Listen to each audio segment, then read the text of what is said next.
Good morning, Turks and Caicos. Welcome to First Edition. Oh, I've got two gentlemen this morning you're going to want to hear from. Please help me welcome as our guest, the Minister for Public Safety and Utilities, my overbacked Member of Parliament, the Honourable Otis Morris. Honourable Morris, good morning. Always a pleasure to have you. Always a pleasure to be here. And thank you for always taking time to be here. I like to always do that too. And we have the Director General of the TCI Telecommunications Commission, Mr. Kenva Williams. Mr. Williams, good to see you again. Good morning. I was just saying, I hope you send those ratings up for me again. We'll Try. So, Honourable Morris, what's new in your ministry? What's new? There's a few things that are new, but one of the most exciting things I think is new to me right now is this, what we are here to discuss today, satellite services, satellite internet services. I think that's I think it's a breakthrough, and I'm looking forward to seeing it happen because, like I say, always my main intention is always to whatever I do, to do it that is going to affect and make the people of the Turks and Caicos better, most especially my overback people. Mm-hmm. So we've heard a lot about it. We've seen that. So today, in particular, Starlink, a decision that could reshape telecommunications in the Turks and Caicos Islands. So a new global player is entering the market, but questions remain. Was the process fair? Will prices actually fall? And what does this mean for consumers and existing providers? So let's go straight to the source. Minister, let's start simply. What exactly has been approved with Starlink? A license, a framework, or conditional access? I think, well, we had to do some changes to the legislation because our ordinance didn't allow for satellite carriers to be licensed. Mm-hmm. So we had to do the changes, make changes to the regime in order to allow satellite internet providers to be able to do. Mm-hmm. So there is it will be a license that will be issued to be able to provide broadband services via satellite. Yeah. And was there any particular issue or problem that you want to solve while you're allowing this? Well, I think the issues that was there because of not being in a part of the legislation. We had to solve. That was the issue there because it was nothing legally binding to be able to do it. So that was the issue that we had to get resolved in order to allow it to happen. Mm. Listeners, viewers, if you're just joining us, we have the Honourable Otis Morris here with us and Mr. Kenva Williams from the TCI Telecoms Commission. Now, Mr. Williams, walk us through the regulatory process. What steps must any provider meet before approval? Well, it depends. But if it's a license that is within our legislative regime, an application is presented, consultation in regards to going out for public scrutiny. It takes about probably, I'll say about a month because the law provides 2 weeks. And so to give others an opportunity to comment on the application. Once that is done, publish in the Gazette, the Commission issue the license. But in the case of Starlink, it was different because there was no particular licensing regime in our ordinance, most in particular in our fee structure. They did submit an application, but they submitted an application on the traditional ISP service. But when we look at it, we realize that their license condition would have to change. And so the Commission made a decision that we have to make a licensing regime change. Mm-hmm. And so that requires a more lengthy consultation process. It took, well, the whole idea through our minister, it was 2 years ago when the minister was like, we need better internet access into the islands of Grand Turk. Mm-hmm. And so that became our priority, is to provide better internet access to the island of Grand Turk. And so our solution was to provide fiber, and it still is today, right? But the pressure, not being able to deliver fiber in a timely manner that the people so deserve. What we did is we went out, I think we went in Barcelona at the time, where we go most annually to see what new technology out there. And so in that trip 2 years ago, we met Starlink, and they were able to provide and give us an idea of the type of services that they provide. Mm-hmm. And so in that juncture, we decided that, okay, we need to go and see how we could license satellite services into the islands of Grand Turk. And they put in an application, but they withdrew it simply because the license regime was not there. But that required a substantive consultation. And so we know that licensing satellite services, in particular Starlink, is a game changer, a technology shift. And so we had to do a more advanced consultation. And so we first contacted the people. And that was the first thing we did a year ago, where we did a survey to get the feedback of its people. And it came back 80%. Citizens of Turks and Caicos say that that's what they wanted, right? And so Starlink, of course, being an international company, certain models that we normally would have had in place, they wouldn't accept. And so it requires a little more change. One, they don't want their model is not to have an office in Turks and Caicos, whilst our legislation requires that. We had to do a consultation to the stakeholders to say, hey, Starlink satellite services, more than Starlink, but you have others as well who want to come into these Turks and Caicos, but they're demanding that certain things be changed. And so we had to consider all of those mechanisms and those matrix to change it, right? And so we've completed that, and we're satisfied that we've done tremendous. It took a year worth of consultation, so I think we've done an extensive consultation. We've heard from the people and we heard from the stakeholders in the industry. Yeah. I'm glad you mentioned that, because, Honorable Minister, some of your people, and by your people I mean people of the Turks and Caicos Islands, are saying that there was no public consultation. Remind us that there was. There was a public consultation. We had the electronic survey, and we had other public consultation that we had. We actually, like Mr. Williams just said, the consultation process has been going on for over a year. We had two consultations. We had one with the main for the regime change, and then the other one is the one that we had for the fee structure. So there was two consultations that went out and was done extensively, and all of them came back favorably, that the people wants to see that the changes in it, because, I mean, as you know, in Grand Turk, for example, the internet service there is very, very, very poor, and anything that is beneficial, that's going to help to be it better. I mean, sometimes as a minister, having a pre-cabinet meeting or cabinet meeting via Teams, or even that sometimes we are, as the whole cabinet in Grand Turk, we can't get out connected outside to get people to be able to bring their feedback into us, and that is a serious problem. We have issues where, I mean, as you know, we have sometimes on a daily basis, we had some 11,000 plus guests on the island, and the internet service is, so we had to find a way how we're gonna better until we get the actual fiber that we are still audaciously working along with the commission to make sure to have that, because, I mean, Starlink is a gap, but fiber is our goal. Yeah. So to any of you, was the this application process, a competitive one, or was Starlink considered uniquely? Well, both. It is competitive. It certainly is going to change some prices, them entering the market. And it's a unique service because there's no terrestrial network. It's just space, right? Services. So I can say both. So I'm kind of out of my depth here this morning, but I had okay. lots of help. So I'm going to ask, were there national security or data sovereignty considerations given? Because this is a satellite-based infrastructure? Right. So we've done, again, this consultation took a year, and so it requires a lot of research. It requires a lot of reviewing other countries' consultation. And so in the initial consultation, that questions were posed. So there were two, like the minister said, there were two sets of consultation. So we've done whether or not we should license satellite services. And we put in the first consultation process whether sovereignty was an issue, right?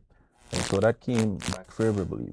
obviously data sovereignty is something that in some countries they mandated, but they realized that technology is moving so fast. Right. They had to reverse that data sovereignty because we don't know where our data is going to be stored. And if you want data sovereignty, then of course you're going to struggle with advancement in technology. But we posed that question, right? And it came back like, look, from the stakeholders. And even though our consultation was more catered to the stakeholders, is available for public. And we did have some public personnel, business persons commented as well. And so we realized that if we want advancement in technology, data sovereignty is something that we can't impose. Good, thank you. Honorable Morris, Georgina Stiles just said to tell you a very pleasant good morning to her special cousin and to keep up the good work with blessings. So just let me let you know that she sent that. Thank you very much, Joe. But Minister, were there any advantages given to Starlink that were not afforded to Flow or Digicel? No. The same. It's the same process they're going through, and there's no other advantages to them as there is for the current providers.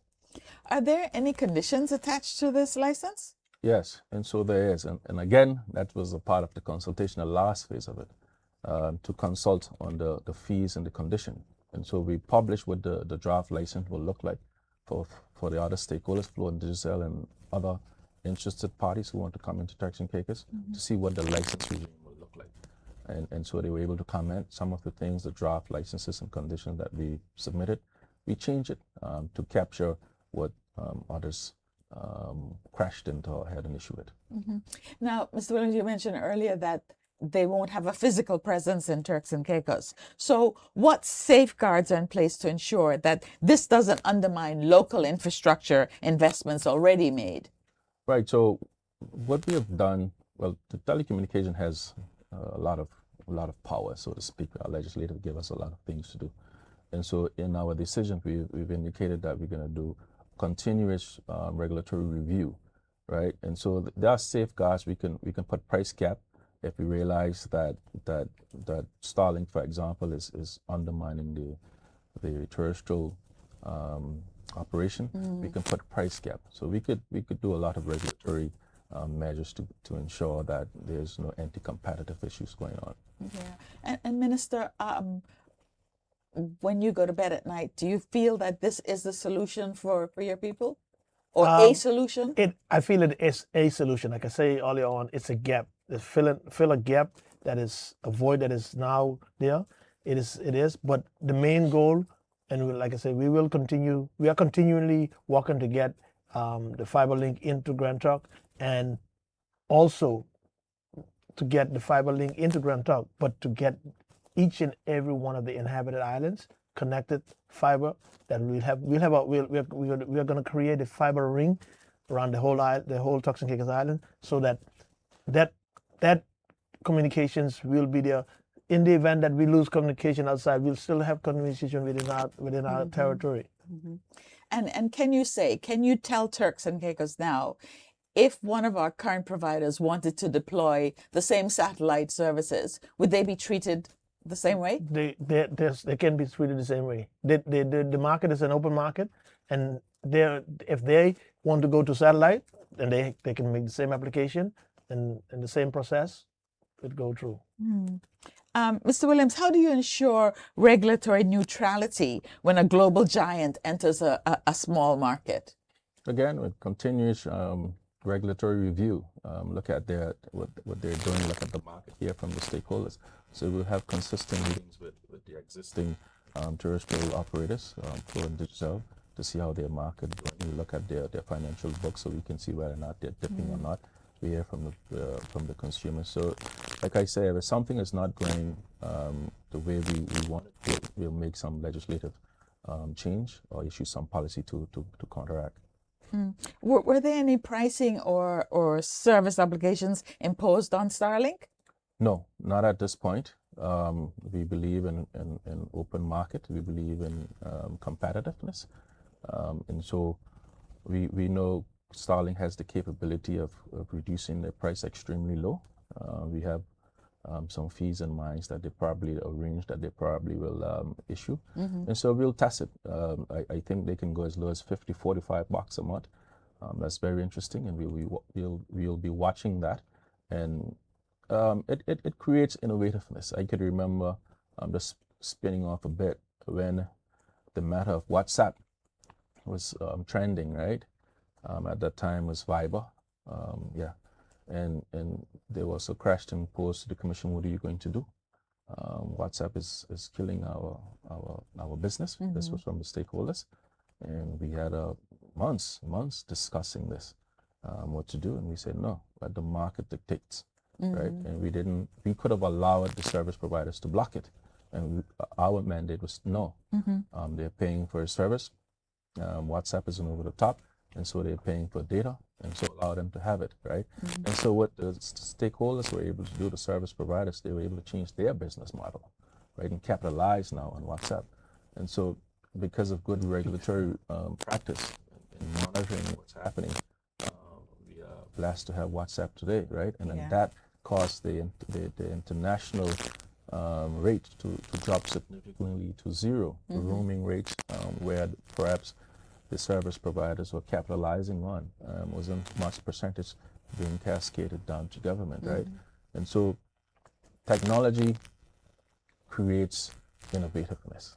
And so with the implementation and the licensing of Starlink, it will encourage the service providers to up their game, right? So for us, in Turks and Caicos is a concern, simply because Starlink first launches as a rich man toy, I would say, right? Only the rich can afford it, really and truly, right?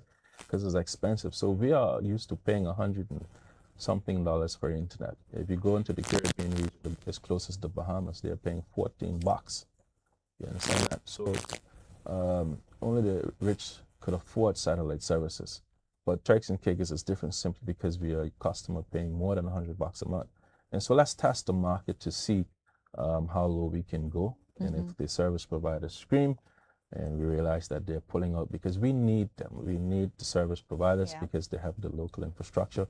They provide mobile services, right? Starlink only provides fixed.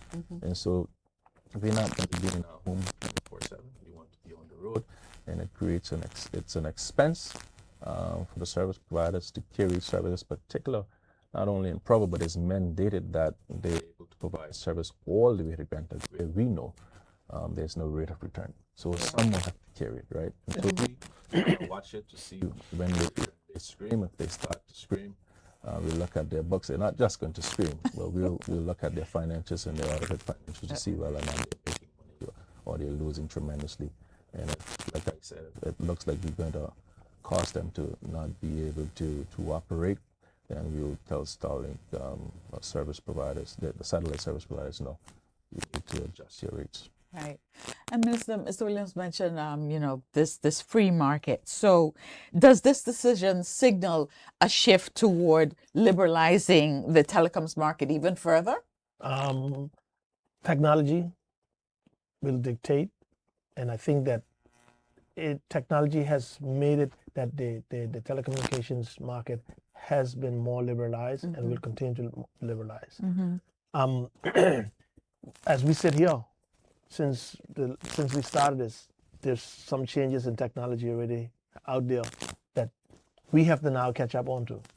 So all those things there will help to move on, dictate into how the market really functions.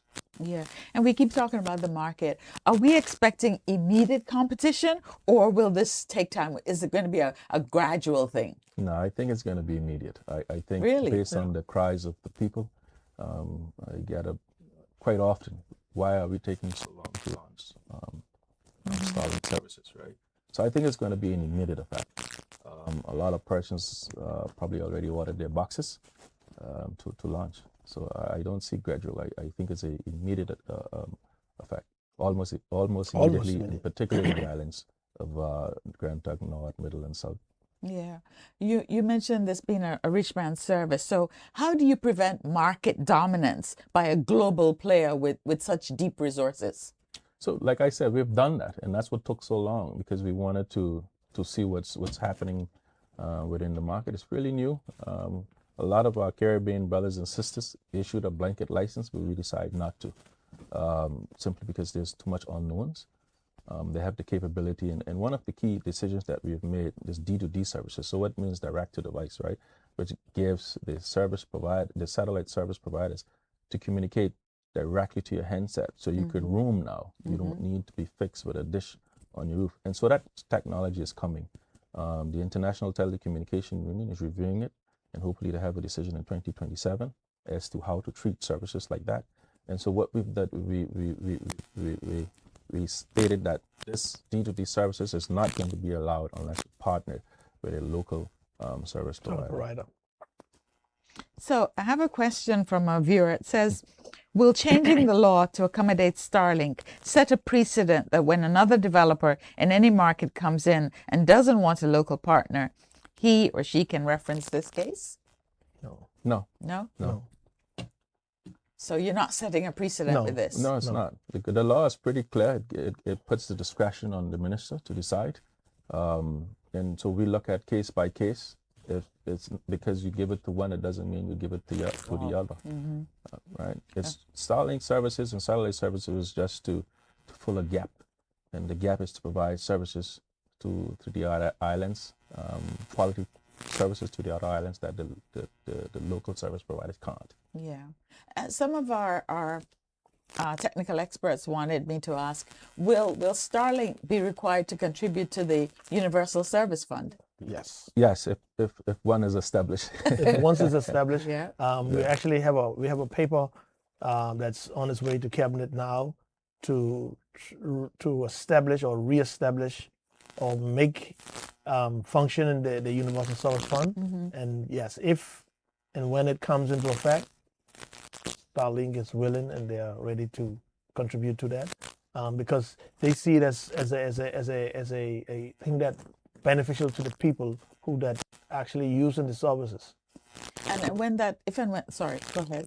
I just wanted to add to the minister point. So to clarify, the telecommunication has a universal service regulation as it stands now, correct? But the law is 20-something years old. So the law for universal service implementation set 20 years ago perhaps was the best model. Yeah. Well, in It's that not model, applicable today. yes, it kind of is, but I'll explain it. So the law requires the existing service providers, licensed service providers, to pay into the Universal Service Fund. That is the practice throughout the region. But what we found is that in some regions, there are two cases where, one, they're paying into the Universal Service Fund, and the purpose of the Universal Service Funds, once paid into it, it's to provide services where that is needed, maybe free internet to the schools, or in case in point how we need fiber into the islands, where it's not a rate of return or not a good business case for service providers to do. Monies from the Universal Service Fund is used to do those things, right? In some instances, we found where Universal Service Fund is paid into, but it's not being spent or used in the service that it intended to. So it is an issue there. And we found in some cases where, even though it's mandatory for the service providers to pay into it, they just can't. They're not doing well enough in the market since over-the-top service to pay. So we're trying to change that regime because if you look at your bill, you're paying 12% of your telecommunication tax, right? And so we're trying to change that, where we use a percentage of the 12% or 12% from our consumer tax to go into the Universal Service Fund. But instead of it being mandatory for the service providers to pay, it's optional. We have a lot of companies like Meta. Meta is Facebook, Instagram, WhatsApp, who wants to contribute to Universal Service Fund, right? But it hasn't been established. And that is just to provide and help the government to establish a network, because obviously the service provider is always saying that, Meta is creating congestion to the local network, but they don't want to give it to the service providers themselves. So that's the reason why we're looking to change that regime and create a different model. And I think it's probably going to be some of the first model that is going to exist, is going to be exist in the region. Okay.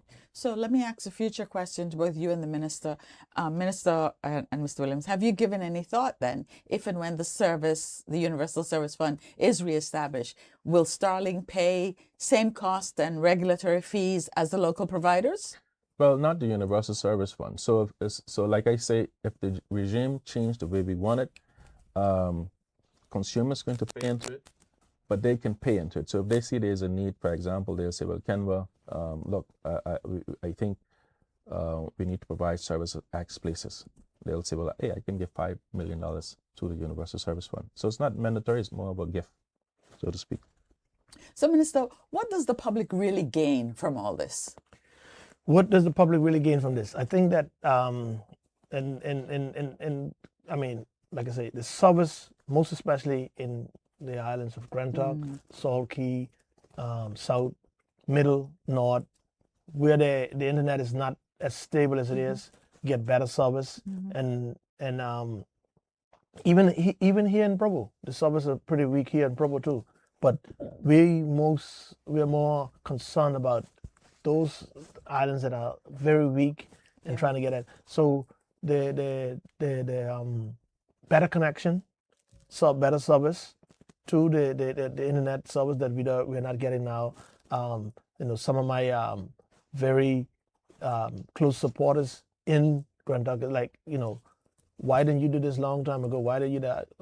Things has to change. Like I said, we have been working on this for 2 years now. And finally, we reached to this point, hopefully getting it through the finish line. I think it'll be a great change for us. And the benefit to the people is that we're going to have we're going to have better internet service and at good rates.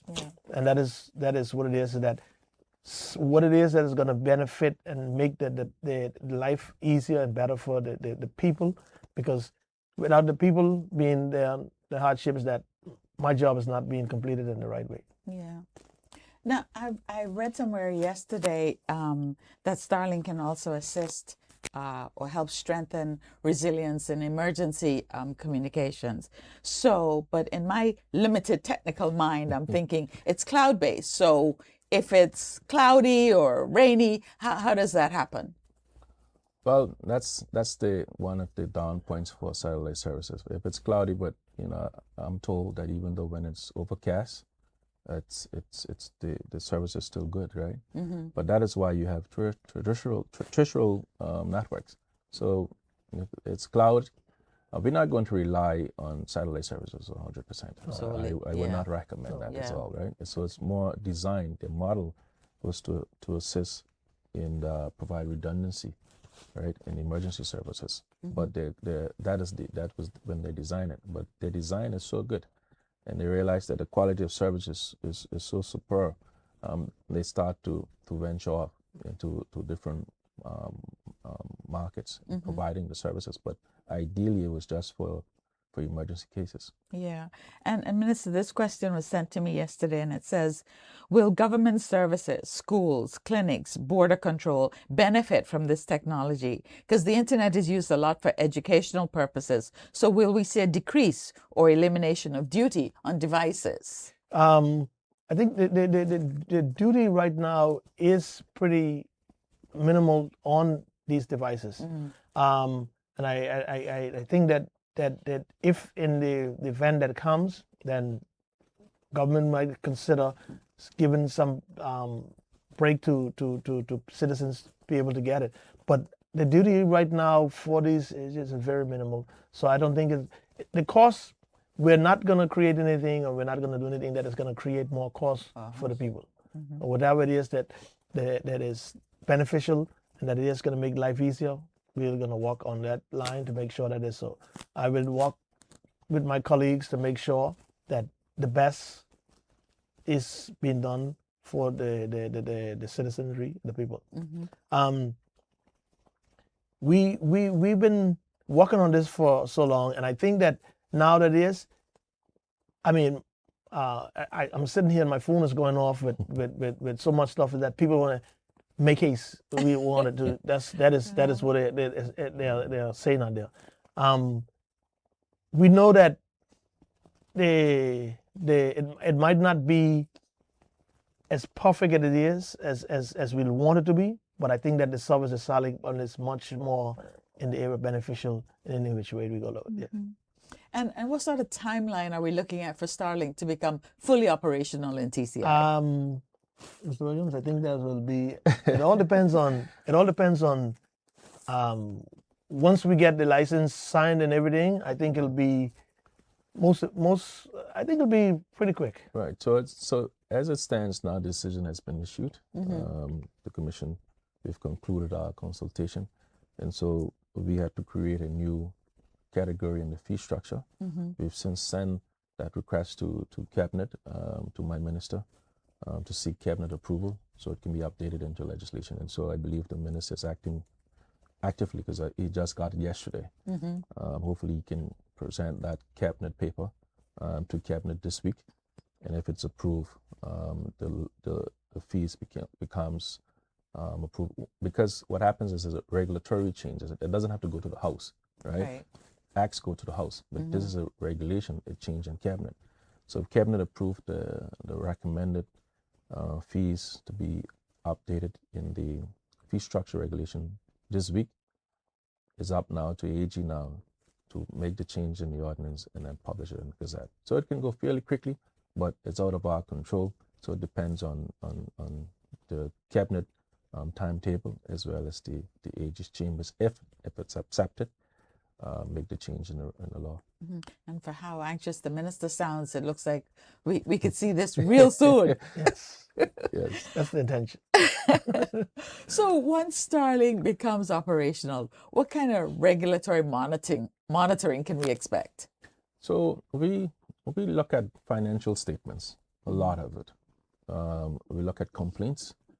We hear complaints from the consumers. We hear complaints from the stakeholders.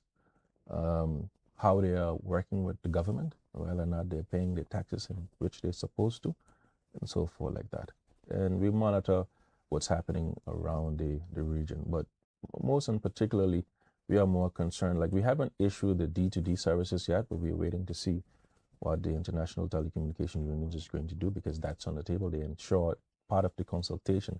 They wanted it to be a part of the regime, right? Because it is the future. They don't want us to have to go back and reconsult on all of these things. So while we consult, we didn't issue a decision to allow it. So once we monitor what you are saying, what the minister is saying, what the people are saying, the citizens, the stakeholders, then we could make changes. If it's okay, if it's launched and it's okay, then there's no need to do anything. Yeah. You mentioned earlier that, you'll be listening and looking at comments and all that, and that you have the ability to review. So what happens if Starlink doesn't meet the performance or service expectations? We cancel the license. No liabilities? No.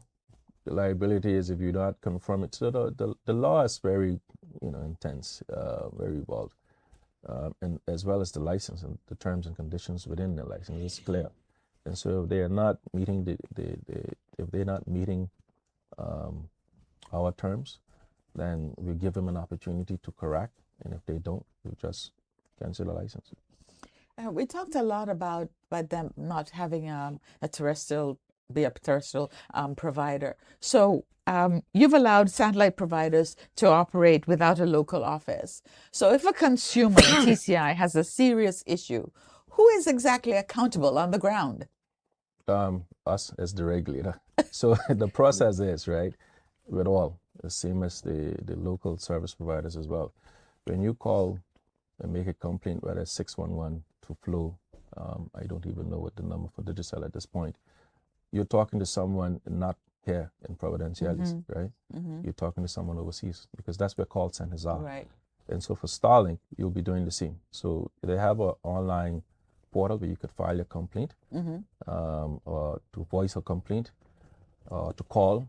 And if your complaint is not being resolved, that is when you reach out to the commission, and then the commission will resolve it for you. So if Starlink fails to resolve a complaint, what enforcement action will you take, and how quickly? Well, the law provides a period of time. If something that we can resolve, then we resolve it. And if something on the Starlink side. If they can't resolve it, then they can't do services here. So, can you guarantee fair competition? Yes or no? We can. Yes. We can, like I said, if we realize that the market, we don't want the terrestrial service providers to fail because we need them. We need them. You know, we really, really need them. Yeah. Right. And so they're not going to fail on our watch. And so if it means that we have to come to the people and say, sorry, the satellite service is not best for Turks and Caicos, and we have to revoke their licenses because it's not fair play any longer, then we'll do it. But that conversation has to be taken from the government as well, to let the government know what is happening. Yeah. But that is the reason why we advocate for connecting all of the island with fiber. Government to start investing into telecommunication network, because as long as we try to hold the pig in the bag, eventually it's going to be Get out. It's going to get out, Yeah. right? So Yeah. we have to put things in place in the event it get out. I think down the road, maybe not in my time, but I think it has, you know, regulation models where we're trying to move away from government owning utility infrastructure.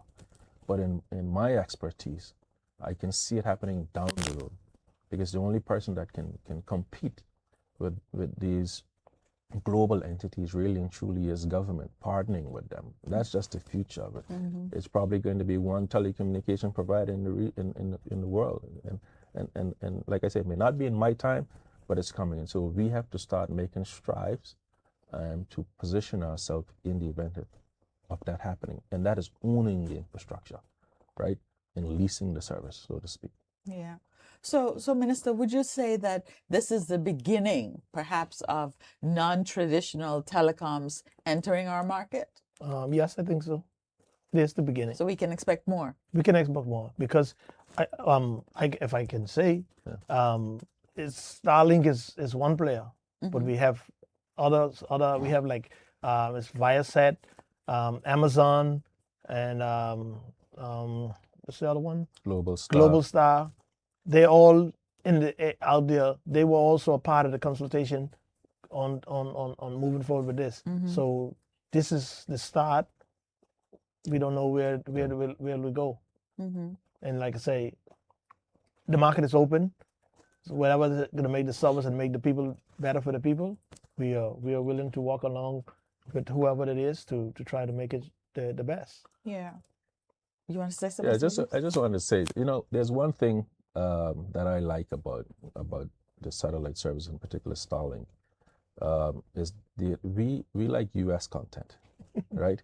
And the service providers are not able to give it to us simply because it's so expensive for them to pay the royalty to get the U.S. content. So if you subscribe to Digital Play or Flow TV, you realize you're getting a lot of Spanish content, right? In some cases, they're pulling back channels. Yeah. You agree? Because I'm angry now. I've got both at home. On one, I can't get any of the popular networks. Right. So that is the rules that FC had set. It's just so expensive for Flow and Digital to afford, so they partnered with the Latin American networking companies to provide that. And so we have to change our IP address. With Starlink, you're going to get US IP address. So you could download various apps. Netflix is going to be US based. Hulu going to be US based if you know, but Peacock, the live stream application, that's going to be US based. So you're going to get your US content. So I think that is a plus. Over the years, we've been having conversation with both the Flow and Digicel within the region, because it's a region complaint that, hey, why are we getting Latin content? We want US content from the Caribbean perspective, right? Yeah. And we weren't able to get that change. We try very hard, and there's a continuous effort to get it changed. And Starlink is going to fulfill that gap, right? They're going to solve that problem that we have. And so you go online, you get US content automatically. I know I probably have you both repeating yourself, but we've been getting so many questions. So let me ask again. Are we just paying here for innovation, or will this actually reduce cost? It will. It's going to reduce costs. Yeah, it will. Okay, and you're both saying it, so Yes, like I said, we're taking your word for it. It must. Because, I mean, if it's not reducing costs and bettering the service, then we fail. Yeah. And We don't need it. We don't need it. We don't need it. Yeah. And Minister, you're not at all concerned that allowing a giant like Starlink into the market prevents the local providers from benefiting or from getting the revenue that they're accustomed to getting? Well, I don't know. I don't fear it because it is. I don't think it's gonna. It's Starlink is a giant getting in. It's not gonna prevent them from getting the market share that they're already getting. It's just gonna. I think it's gonna help them in a way because it's gonna make them the boost try to get their services that they now provide to get them better. So I don't see it being a hindrance to them. I think it's gonna help them. Yeah. And we can see that example in Jamaica with Hurricane Maria. Yeah. Starlink partnered with Flow, and we're able. Melissa, thank you so much. Melissa, I don't know why I came up with Maria. Melissa, yeah. So they were able to help the service providers to be able to get and launch their services really quickly, and that's through partnering. So what happens is that if you're in an area where you're not able to get terrestrial services, you first go up to the satellite and then come back down to the nearest infrastructure that is probably up and running. And so it helped them a lot.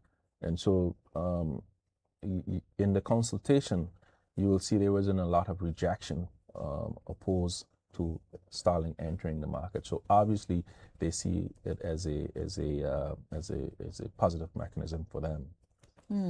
I've got a few technical questions. So here's the first one. Is this licensing for a specific retail Starlink plan to begin service, or is it for establishing the regulatory framework for Starlink or similar non-geostationary satellite orbit NGSOs to operate? Man, that's a real technical question. I got people. Look, I mean, well, if I can answer it in the way I think that question is being asked, right? Satellite services, we include all technology, GEOs, low orbiting satellite services, right? So it's not only for Starlink, it is for every satellite services that is currently operational in the satellite space to be able to provide service to our islands. Okay. And it says Starlink's customer pricing model remains entirely commercial and outside this decision. Does the Commission determine a fair market price in line with local internet service providers' ISP pricing? So again, that's a repeated question. We don't set price.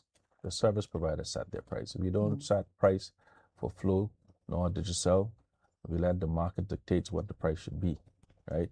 And so Starlink can go very low. As a matter of fact, when we approached Starlink, our market was too small. They didn't even want to come here, right? It was just too small to do business. But we literally almost pleaded them and say, hey, we need assistance.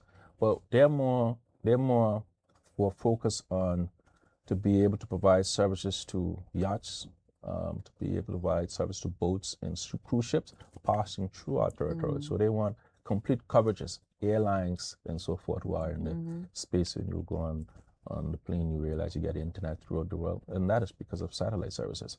And so we like, okay, hey, we can use your services here simply because the areas we need quality services, the terrestrial service providers can't provide. And it's like, okay, but here are the terms. I'll only come if you provide certain things, not making us do certain things, having an office here. That is not our business model. Right. Certainly, one of the requirements in the law, you must have a percentage of the Turks and Caicos Islander, and they made it clear, no, they want 100% foreign owned, and so forth. And so that's what all of the licensed service providers, that's the first thing they ask for, an exemption in the belonging control requirement, right? And so we exempt all of them to an extent, right? There's no, well, besides now satellite Starlink and perhaps Flow was Inception that has 100%. And that was because we needed them. When we were negotiating with Flow, if we proposed that belonger control requirement, they would have not entered, and we needed them. When we wanted competition, whereby letting Digicel come in here, if we impose it 100%, they would not have came in. So we negotiated. And so I think it's important now. We want a regime change. We want something different, something new, something fresh. And so we had to allow certain things that we perhaps would not have done. To say we'll do it with others, we'll probably not. Yeah. I saw a table yesterday, and I think it said in the Bahamas it was like $40 to $75, depending on the tier or the level of service. But I understand that there are lots of consumers now in Turks and Caicos with Starlink service. So what are they paying? So they're paying a roaming rate. So what happens with the model that the Starlink allow? So you will have to currently, if you go and get a Starlink from the US, you'll pay the US rate. But it'll only work for you for 3 months. After 3 months, Starlink services will identify that, hey, you're outside of the licensed territory. And so you'll be charged the roaming rate for a certain period. And then you'll find some persons probably got their device from DR and paying a lower rate than if you were in the US. Right? But after 3 months, it detects that you're outside of the license category, and then you have to pay a roaming rate. So that's what's happening now. And so that's a discomfort to a lot of service consumers. They don't like it. A person called me the other day and said, "Hey, I'm getting different content than I had," and I was like, "Okay, so probably you bought it in the DR, right?" And now they start to get Dominican content, Right. Spanish, Latin content, right? And that is because of the tax that you moved. Yeah. Okay. So it depends a lot on the IP address. So Yes. having said that, then, can you say if the framework has any determination on the IP geolocation?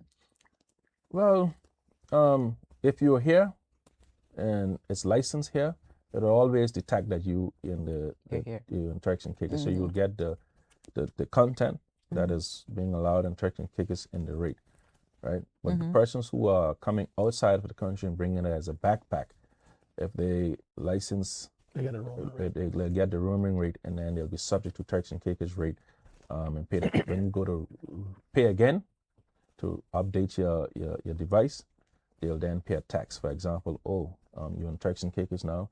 There's a different taxation regime attached to the service, so you have to pay the government that. That's how it works. Yeah. So, Minister, I know both you and the Director General have said that there have been consultations with providers, with consumers, stakeholders, members of the public, everybody. But if existing providers claim that your decision is somewhat unfair, are you prepared to defend it legally and regulatorily? Yes. Simply yes. Because I mean, they are part of the stakeholder consultation. Their feedback has been acknowledged and taken into effect. So they are part of it. So if we have to legally, we will. I mean, we have no other choice than to do so because it's a decision that we're making on behalf of the people. Right. So tell me, for the family in North and Middle Caicos who wishes to get this service, how does one apply? Once this becomes legally here, the process will be the normal process as now you buy the stuff and then you get registered online and so forth. It'll be set up in a way that because once we are located here now, same way similar to the Bahamas and Jamaica and so forth, we'll have the same processes to how to get it. Yeah. So was careful due diligence conducted on Starlink's technical reliability and their global track record? Yes. So again, it took a year, right? We used consultants to help us with the technical ambient of it, to ensure that in the spectrum license, there are certain technical regime that is attached. But the Starlink is is being monitored and regularized by other overseas regulatory organizations like FCC, Ofcom, and so forth like that.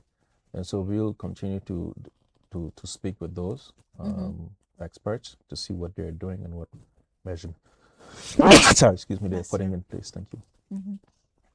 So could this decision at all, Minister, for Starlink to come in destabilize existing providers in any way? Could it create any sort of job losses? No, Nothing like that. nothing like that.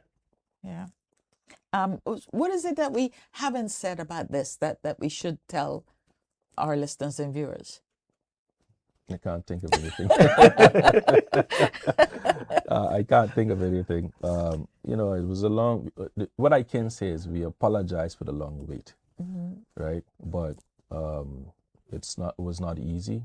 No. It was a technology. It's a technology change, a new regime, and so we had to ensure that whatever we're allowing to come in, that we have some control of it if it tends to change the market in the sense where we are losing the inability to retain the local service providers. And I think from our technical point of view, we had one question. Is data going out to the internet through US-based connection points? Let me say this. I don't know why people are concerned about where the data is going. I really don't know. Once you're connected to the internet, you really don't know where your data is going. So if you're concerned about your data and where it's going, do not subscribe to connecting to the internet. It's something that I know it's important to discuss, data sovereignty, but really, right? It's more safe in the cloud than it's safe somewhere on the server somewhere locally where we don't have the technology to secure it. We talked about IP addresses. Will customers have the option of choosing a US-based IP address? Well, I said earlier that depends on where you buy if the you're with Starlink, device. If you're with Starlink and you buy your devices in the US, you're going to get US address. We have spoke to Starlink, and so if you buy devices in Turks and Caicos when it's registered, we want US content. So we'll get a US IP address, right? But of course, Even though we bought it here. Even though we bought it here, because we just want the local, the US content, right? Right. But if you want something different, then of course you just use a VPN and change it. All right. So as we close this morning's discussion, one thing is clear. This is more than a conversation about one company or one license, yes? Yes. Yeah. It's about the future of connectivity in the Turks and Caicos Islands. Fair competition, Yes. strong regulation, and real value for consumers. Yes? So, Yes. So I'm going to ask Mr. Williams, what's your closing comments to Turks and Caicos? Well, the closing comment is to say, well, we're sorry for the long wait, like I said earlier, but I think we've done you guys well. We've ensured that the right security measures that are in place to keep not data sovereignty, but to keep our terrestrial network safe, right? To ensure that they are still there to give us the option to be able to roam beyond our handset. And so if satellite services is discontinued, we don't know in the hands of basically one master, right? And if he decide that, hey, I don't want services in the Caribbean and Turks and Caicos and turn the switch off, at least we have something we can call our own, and that is local service providers. Keep us accountable. We are here to serve. We will continue to watch the market. And like I said, the main objective is to be able to provide quality services to all of the islands, no matter where you are. And just to add, people on their boats now can have access. We've had a lot of tragedy that happens in the water. Persons were able to communicate to their loved one under distress. And so satellite service will be able to provide that service, right? And we just hope that they can now partner with one of the existing service providers where you can have coverage no matter where you are in the Turks and Caicos Islands. So again, we're sorry for the wait, but we think the long wait was best for all of us. Honorable Minister, the final word is yours. You're the champion of this whole move, so tell us why and tell me again that I'm going to benefit from it. Of course, I must say that we will all benefit from this. And like I said, Mr. Williams just said, I'd like to say also to the people, sorry for the long wait. It was not easy, and what I would like to say also is that when I came in this morning, I was sitting outside in the vehicle and I was thinking of a lot of stuff, how the question is going to be and what it's going to be and what is the people going to feel and so forth. And there's this scripture that came to mind to me while sitting there. When he pulled up on the side of me, I was actually going through it. And the scripture that came to me was Isaiah 41:10.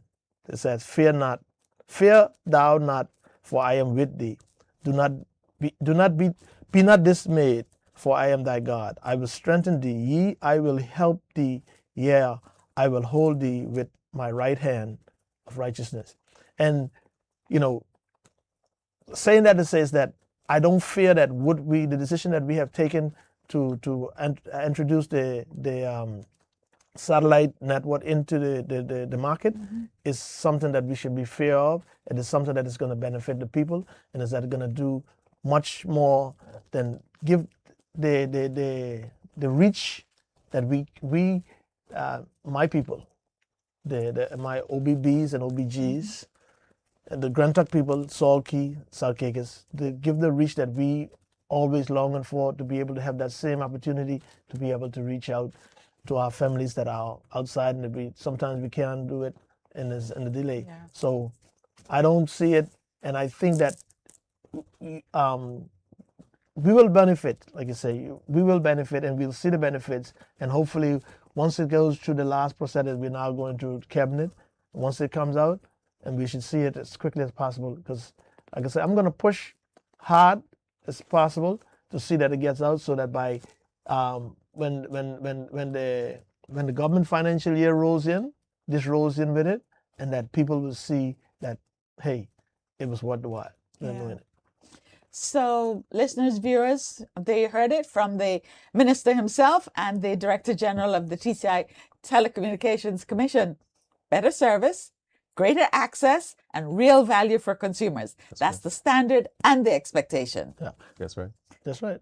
And one more thing before I go, I must say this. I don't think I should leave off the air without saying this. I'd like to say a very special happy birthday to none other than the Honorable Cynthia Oswald, Oh, yes. who's celebrating her birthday today. I I hope join. that she have a wonderful day, and she know that I always have her a special place in my heart, and we'll look forward to seeing her, to wishing her in person. Great, yes. And from all of us here, we'd like to wish Mrs. A very happy birthday. And to both of you, if you need any testers for the Starlink, I'm volunteering. Okay?